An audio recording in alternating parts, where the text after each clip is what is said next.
The story kicks off in France, where a flamboyant YouTuber named Brahim builds his fame by obsessively glorifying Pablo Escobar. Known for his flashy outfits and over-the-top antics, he racks up views by portraying himself as a wannabe cartel king. However, his reckless obsession with the Medellin cartel doesn't go unnoticed. While on a trip to Colombia, Brahim's antics cross a line, and the real Medellin cartel kidnaps him, sparking chaos. Meanwhile, enter Reda, Brahim's older brother and complete opposite. While Brahim thrives on drama and spectacle, Reda is a grounded gym owner with a no-nonsense attitude. Despite their differences, Reda is fiercely protective of his brother. The moment he learns Brahim's life is in danger, he doesn't hesitate. Rallying his team of trainers for the rescue mission, Reda quickly discovers that not everyone is ready to face such peril. When the dust settles, only his quirky best friend Stan and a scrappy, fearless dwarf named Chafix are willing to take the risk. Together, this unlikely trio sets off for Colombia, united by one goal: to bring Brahim home. Upon arriving in Medellin, the trio dives headfirst into the vibrant yet dangerous streets, determined to find leads on Brahim's whereabouts. Their investigation takes them to the Barraputa Strip Club, a notorious cartel hangout teeming with shady characters.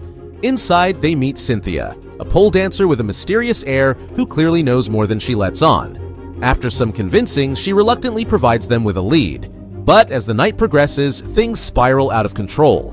Overwhelmed by the club's chaotic energy, the trio is drawn into a night of reckless partying. Booze flows freely, cocaine lines the tables, and questionable decisions pile up. By morning, chaos catches up with them. The trio wakes up in their hotel suite, suffering from splitting headaches and foggy memories of the night before. But what they discover next sends shockwaves through their already fragile plan. They've kidnapped someone during their drunken escapades. Slowly piecing the night together, they recall staking out a bar, following a man, and launching a poorly executed ambush. To their horror, they've captured none other than Don Nacho, the infamous son of El Diablo, the most fearsome cartel leader in Medellin. Panic sets in as they realize the gravity of their mistake. But there's no turning back now. Their mission to save Brahim has just taken a deadly turn. Determined to provoke El Diablo and secure Brahim's release, Reda devises a risky plan. Using Nacho's phone, they record a taunting video that showcases Nacho's face and issue a bold public challenge to the cartel. Reda posts the video online, demanding Brahim's freedom in exchange for Don Nacho. The response is swift. Nacho's phone rings. To everyone's shock, the voice on the other end isn't El Diablo's, it's Brahim. Panicked, he confesses that his kidnapping was nothing but a stage stunt to boost his YouTube views. He's been living it up on vacation in another Colombian city. This revelation leaves the trio dumbfounded and horrified. They've kidnapped the cartel leader's son for no reason. The damage, however, is already done. Furious, El Diablo dispatches two teams, one to their hotel and another to track down Brahim. Chaos erupts as the trio barely escapes a nail-biting car chase and shootout, with Don Nacho crammed into the trunk of their car. But their relief is short-lived. Before they can reach Brahim, the cartel gets to him first. This time, Brahim is truly taken, and the punishment is brutal. Tortured and broken, he faces the wrath of the Medellin cartel.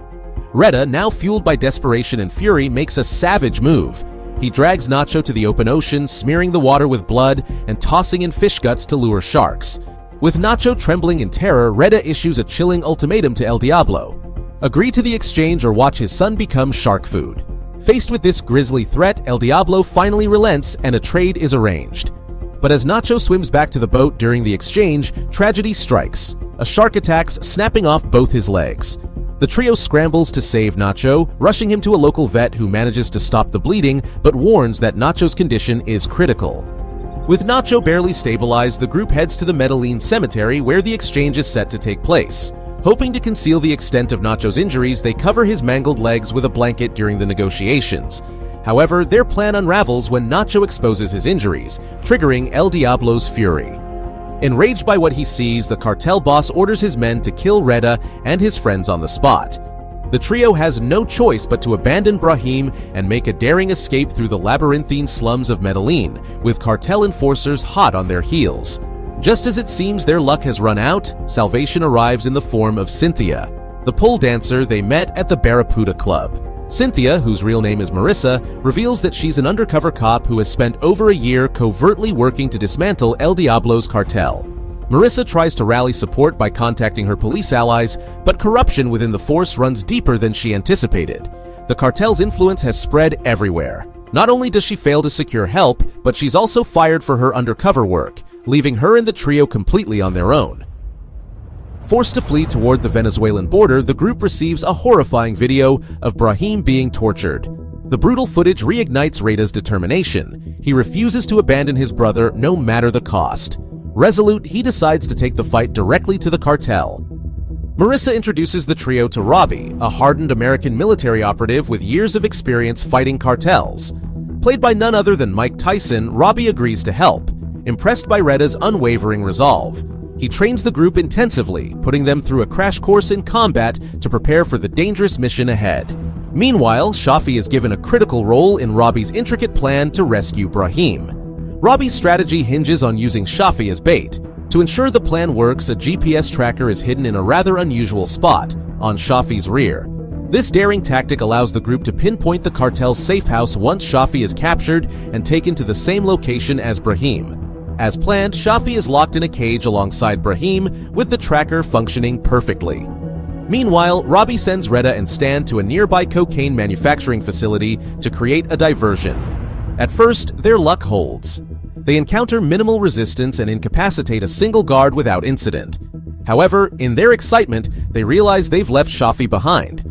Determined to finish the mission, Reda orders Brahim to stay in the car while he and Stan return to rescue Shafi. This time, things take a turn for the worse. The cartel responds with heavy gunfire, forcing Reda and Stan into a fierce shootout. Stan manages to take down 2 cartel members, and the duo narrowly rescues Shafi from his cage. Barely escaping with their lives, they finally regroup with Marissa at a hacienda on the outskirts of Medellin, a property that once belonged to Pablo Escobar himself. While exploring the house, Brahim stumbles upon a hidden pathway leading to a garden, where a fully functional helicopter awaits. Elated by the discovery, he begins recording a video for his social media followers. Furious at Brahim's reckless behavior, Reda confronts him, venting his frustration over everything that's happened.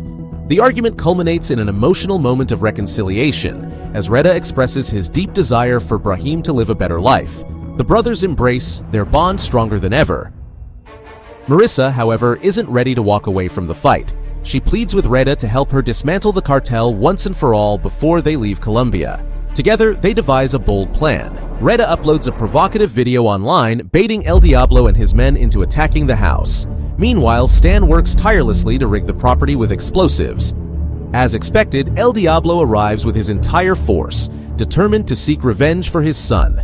A deadly firefight erupts as the group fights their way toward the helicopter. One by one, they make it to safety, except for Reda. He realizes the thick walls of the house will prevent the explosives from detonating unless triggered from within. Knowing the cartel's relentless nature of hunting their enemies wherever they may be in the world, Reda makes the ultimate sacrifice to save his brother and best friend. Despite Stan's desperate pleas, Reda presses the detonator, triggering a massive explosion that obliterates the entire Medellin cartel. Back in France, Brahim and Stan honor Reda's memory by running the gym together. Outside the gym, a digital banner serves as a tribute to Reda's heroism. Though Reda is gone, his legacy lives on, a testament to his courage, loyalty, and love.